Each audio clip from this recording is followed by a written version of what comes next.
Postal vote পদ্ধতি রেখে প্যানেলহীন নির্বাচনে হাঁটছে বিসিবি। উন্মুক্ত নির্বাচন প্রত্যাশা করে অ্যাডহক কমিটির সভাপতি তামিম ইকবালের আশা নির্বাচন প্রতিদ্বন্দ্বিতাপূর্ণ হবে। এদিকে প্রথম দিনে ৩ ক্যাটাগরিতে মোট ২৩ জন মনোনয়ন ফর্ম জমা দিয়েছেন বলে জানিয়েছে নির্বাচন কমিশন। আরও জানাচ্ছেন কুশলী আসির।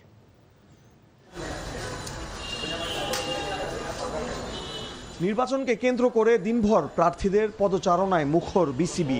গত অক্টোবরে আমিনুল ইসলাম বুলবুলের বোর্ডের নির্বাচন নিয়ে অনিয়মের অভিযোগে তামিম ইকবাল সহ প্রার্থিতা প্রত্যাহারের হিড়িক উঠে শেষ পর্যন্ত ওই বোর্ড স্থগিত করা হয়। বিসিবির অ্যাডহক কমিটির সভাপতির দায়িত্ব পালন করা তামিম ইকবাল এবারে নির্বাচনের প্রার্থী।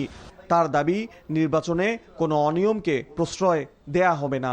ক্রিকেট বোর্ড থেকে ইনক্লুডিং মি কোনো জায়গা থেকে কোনো তদবির বা কোনো ধারে কোনো রিকোয়েস্ট যে অমুকরে করা লাগবে আমার মনে হয় না আপনারা এটা খুঁজে পাবেন, কেউ বলতে পারবে। সো এইসব জায়গা থেকে I have given very strict instructions to all my team man যে এইসব ধরনের আমরা কোনো কিছুতে সাথে জড়াবো না। অন্য প্রার্থীদেরও আশা নির্বাচন সুষ্ঠু হবে। নির্বাচন সুষ্ঠু হবে এই আশা করেই কিন্তু এই জায়গায় আসা। আমি আশা করি একটা শান্তিপূর্ণ এবং একটা স্বচ্ছ নির্বাচন হবে। খুবই সুন্দর পরিবেশ, মোটামুটি উৎসবমুখর পরিবেশ।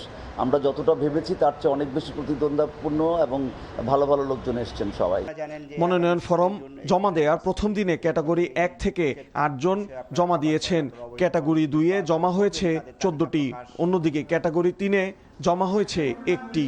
কিছু অংশ তারা আগামীকাল পর্যন্ত বিকাল পর্যন্ত ওপেন আছে, তো সেইখানে যারা জমা দিবেন সকলকে নিয়ে আমরা একটা স্ক্রুটিনি করব। আগামী ৭ জুন হবে 23 পরিচালক পদে বিসিবি নির্বাচন। বাকি 2 জন পরিচালক হবেন সরকার মনোনীত। কুশলী আসির, এনটিভি নিউজ, ঢাকা।